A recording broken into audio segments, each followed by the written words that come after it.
I was reminded this week of the African proverb that it takes a village to raise a child. My question is, at what point do we stop being children? When do we stop needing to learn and grow? At what point do we become fully mature? Now, if you were to ask my wife if I have made it to full maturity yet, I'm sure that she would tell you I have not. Besides which, in Matthew 18, Jesus tells the disciples that they should be like little children, which is obviously why I sometimes act so immaturely. I think that every one of us, no matter our age or status, no matter how long we've been followers of Jesus, no matter how much we may have studied his word, every single one of us still needs to grow and mature in Christ. We still have work to do in order to be more Christ-like. We have work to do before we love him and one another as he has called us to, as he has shown us. We all have some growing up to do, I guess. Sometimes we might call this discipleship. Being a disciple, being a follower of Jesus. And being a disciple isn't just about knowing more stuff. It's not about understanding more. It's not about learning the Bible off by heart and being able to quote theologians. That's obviously important. But Jesus didn't tell his disciples, learn all about me. He told them, love each other as I have loved you.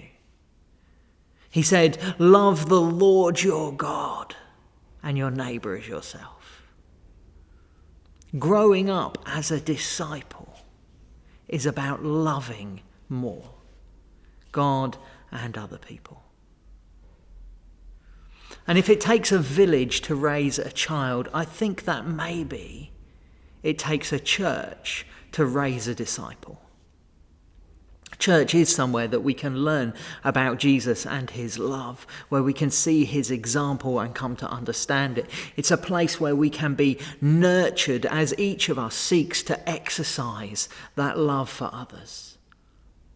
On Sunday, we were thinking about the gifts that we have, about how we can use them for the good of one another and the glory of God.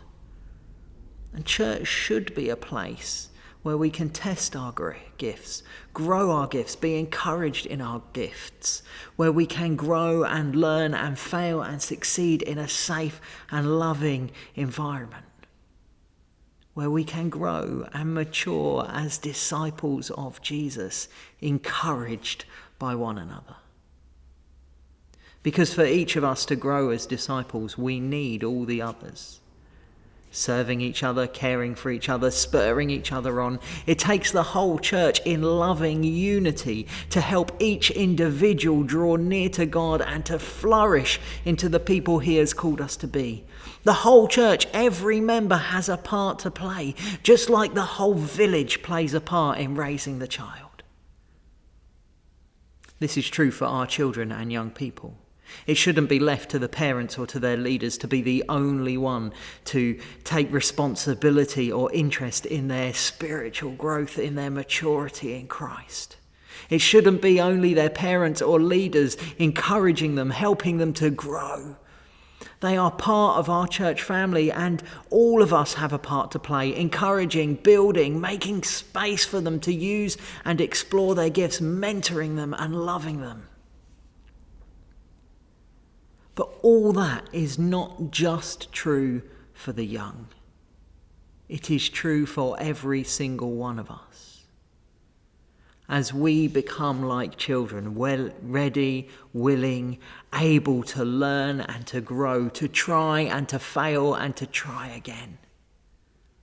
We need each other's support, each other's encouragement, sometimes a kick up the backside. Sometimes care and love and compassion. It takes a church to raise a disciple. I wonder what your role is in the life of our church.